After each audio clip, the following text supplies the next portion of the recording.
कश्मीर के पहलगांव में हुए आतंकी हमले में शहीद हुए सैलानियों की मौत के बदले में भारत ने ऑपरेशन सिंदूर मिशन के तहत पाकिस्तान के 9 आतंकी ठिकानों को एयर स्ट्राइक कर उनके ठिकानों को जमींदोज कर दिया। जानिए पूरी खबर, देखते रहिए TNI 24। कश्मीर के पहलगांव में हुए आतंकी हमले में शहीद हुए सैलानियों की मौत के बदले में भारत ने ऑपरेशन सिंदूर मिशन के तहत भारत ने पाकिस्तान के 9 आतंकी ठिकानों को एयर स्ट्राइक कर उनके ठिकानों को जमींदोज कर दिया, जिसमें आतंकी मसूद अजहर के परिवार के 10 लोगों को मार गिराया। भारत की इस कार्यवाही से भारतवासियों के चेहरे पर खुशी की लहर नजर आ रही है। सभी लोग भारतीय सेना और भारत सरकार की सराहना करते नजर आ रहे हैं। वो ये भी कह रहे हैं कि आतंकियों पर ऐसी कार्यवाही भारत करता रहे, जिससे आतंकियों का जड़ से खात्मा हो सके। वहीं इसको लेकर जनपद कासगंज के कसवा गंज डुंडवारा में भी सम्मिलित लोक व्यापार मंडल अध्यक्ष अमित महाजन, बीजेपी नेता नरेंद्र परिमार और सपा नेता अब्दुल हाफिज गांधी ने अपने अपने विचार व्यक्त कर सरकार और सेना की जमकर तारीफ की और आगे भी भारत इसी तरह की कार्यवाही करता रहे, जिससे आतंकवाद का खात्मा हो सके। इस कार्यवाही से भारतवासी खुश। सरकार ने आज ऑपरेशन सिंदूर के तहत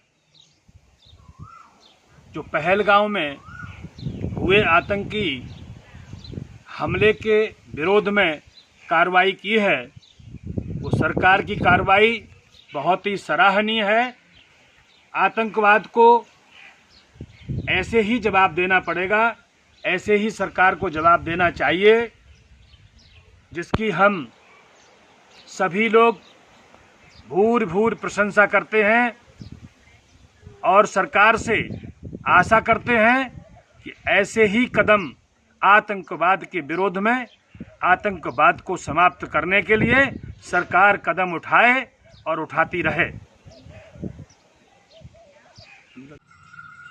अमित भाई, जो पहलगाम में जो आतंकी हमला हुआ था, जहां 15 दिन बाद कल भारतीय सेना ने सिंदूर ऑपरेशन के तहत जो जवाबी कार्रवाई की गई है, क्या कहना चाहेंगे? मैं भारतीय सेना, भारत के सरकार को बधाई देना चाहता हूं, जो सिंदूर ऑपरेशन के तहत 22 तारीख को होने वाली पहलगाम में आतंकी घटना को उन्होंने बहुत तरीके से संज्ञान लिया और संज्ञान लेने के बाद में जो दमदारी से उनको सबक सिखाने का काम किया है, उसके लिए निश्चित ही हमारी सेना बधाई की पात्र है। देखिए, ये जो आतंकी हैं, जिनको पोषण पाकिस्तान दे रहा है, उनका सीधा मकसद ये कि है कश्मीर में वहां का युवा तरक्की न कर पाए, वहां के रोजगार के जो भी संसाधन हैं वो जीवित न रहने पाए, और इसी के लिए उन्होंने पर्यटकों को, सैलानियों को निशाना बनाया। और इस तरीके से निशाना बनाया कि धार्मिक भावनाओं को आहत करते हुए एक एक व्यक्ति से पूछ करके, भाई हिंदू हो मुस्लिम हो, ये दिखाते हुए कि हम जहां गंगा जमुनी तहजीब के साथ में भारत में जीवन यापन कर रहे हैं, वो किसी भी तरीके से भारत का माहौल खराब हो। यहां रहने वाला प्रत्येक व्यक्ति, चाहे वो हिंदू है चाहे वो मुस्लिम है, सबसे पहले भारतीय है। और वहां जो आतंकवादी घटना हुई, उसमें उन्होंने जाति को पूछ के, धर्म को पूछकर,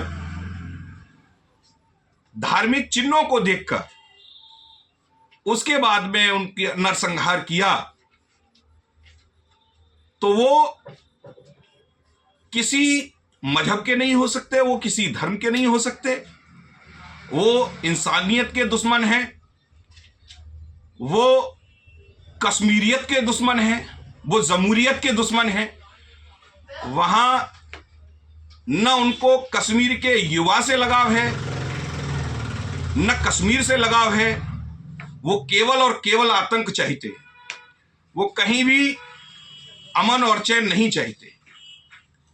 इसको हमारी सरकार ने हमारी सेना ने संज्ञान लिया और संज्ञान लेने के बाद में उन्होंने जो कार्रवाई की है, मैं आज बहुत प्रसन्न हूं और बधाई देता हूं भारतीय सेना को, भारतीय सेना के नेतृत्व को, कि उन्होंने जैसी कार्रवाई की है। जो मौलाना मसूद अजहर है, जिसके परिवार के 10 लोगों को मार गिराने का काम किया है, उसको भी ये बोलने पर मजबूर किया है कि काश कि मैं भी इन परिवारजनों के साथ में मर गया होता। सोचना चाहिए था उसको। आज उसको भी ये लगता है कि मैं भी अपने। हफीज भाई, भारतीय सेना ने कल देर रात्रि को सिंदूर ऑपरेशन के तहत जो पाकिस्तान में छुपे आतंकी 9 स्थानों पर एयर स्ट्राइक की गई है, क्या कहना चाहिए? ऑपरेशन सिंदूर की सफलता पर मैं भारतीय सेना को मुबारकबाद पेश करता हूं और दिल से मैं बधाई देता हूं। भारतीय सेना ने पाकिस्तान में आतंकी जो स्थान हैं उन पर हमला करके ये साबित कर दिया है कि भारतीय सेना पूरी तरह से सक्षम है किसी भी तरह का मुंह तोड़ जवाब देने के लिए। आज जिस तरह से एयर स्ट्राइक्स हुई हैं, ये स्ट्राइक्स आगे भी चलती रहेंगी और जब तक पाकिस्तान को हम पूरी तरह से मुंह तोड़ जवाब नहीं दे देंगे, मैं समझता हूं कि भारतीय सेना तब तक चुप नहीं बैठेगी। हम पूरी तरह से अपने आप को गौरवान्वित महसूस कर रहे हैं और खुश महसूस कर रहे हैं कि आज हमारा देश सक्षम है कि हम इस तरह की कार्रवाई आतंकियों के खिलाफ कर सकते हैं। मैं समझता हूं कि ये पूरा का जो पूरा मसला है, ये भारत की संप्रभुता, भारत की एकता, अखंडता और हमारे संकल्प से जुड़ा हुआ है, जो भारतीय सेना